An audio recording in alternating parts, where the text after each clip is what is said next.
Hello everyone, Mr. Myers here checking in with everybody. Before I get started with what I want to talk about today, let me just say that every single parent and student have made contact as of right now through Google Classroom, and I can't thank you guys enough for going the extra mile at home. I know lives are probably crazy for a lot of people, but just to have that much parent support on my side makes my job a lot easier, and hopefully if I can get these videos out to you guys and I can keep teaching through Google Classroom with the other fourth grade teachers.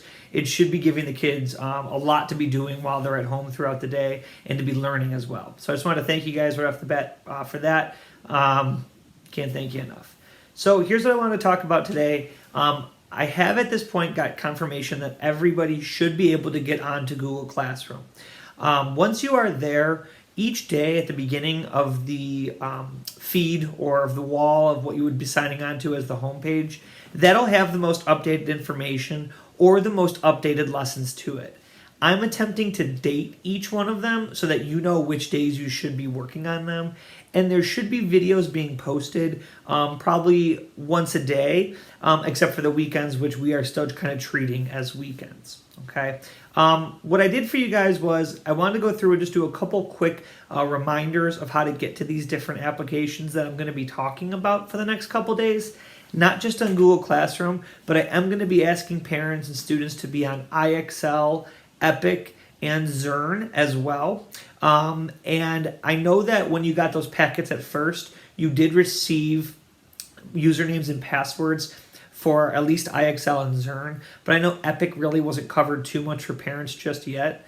Parents, guardians, most of your students should know how to access these things already, be it if it's on an iPad or a desktop computer. I know that many of you maybe are using desktop or laptop computers as opposed to the iPads at this time. What I did was I attached a link of how to basically get onto each and every one of these different platforms, as well as the accurate URLs or addresses that you can click on to take you right to those websites. Along on that attachment, what I did was I also included what your son or daughter's or child's username and password should be for each different app. And I did an example of if there was a brand new student in our class named Joe Smith. Hey guys, how you doing? My name's Joe Smith. I'm new in Mr. Myers' class. I just got here from New York. And yeah, a couple things I think you should know about me is I really like video games. Joey! What, Ma? Joey! What? I'm in the middle of the game. Joseph Smith! Dinner! What? Dinner! I'm a huge fan of basketball.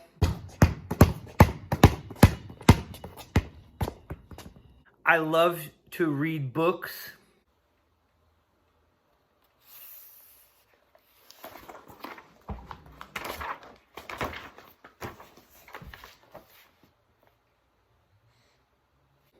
But most importantly about me is I'm a big Capri Sun guy.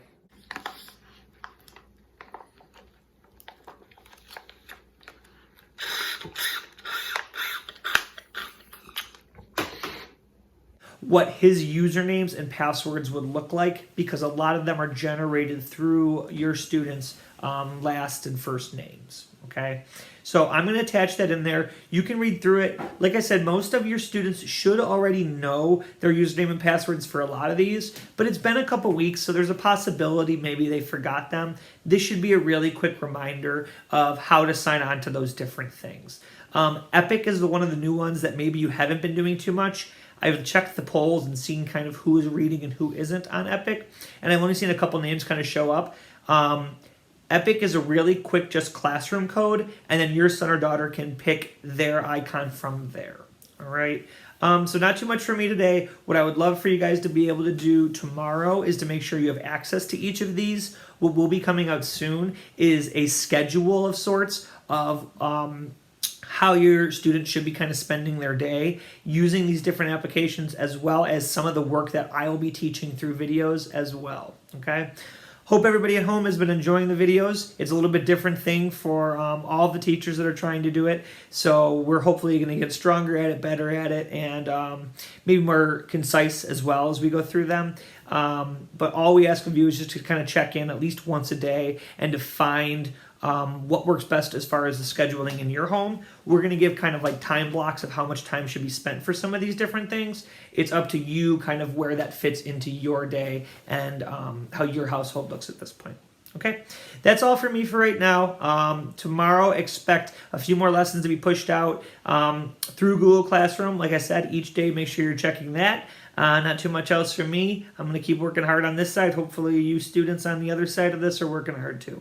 All right, have a great day.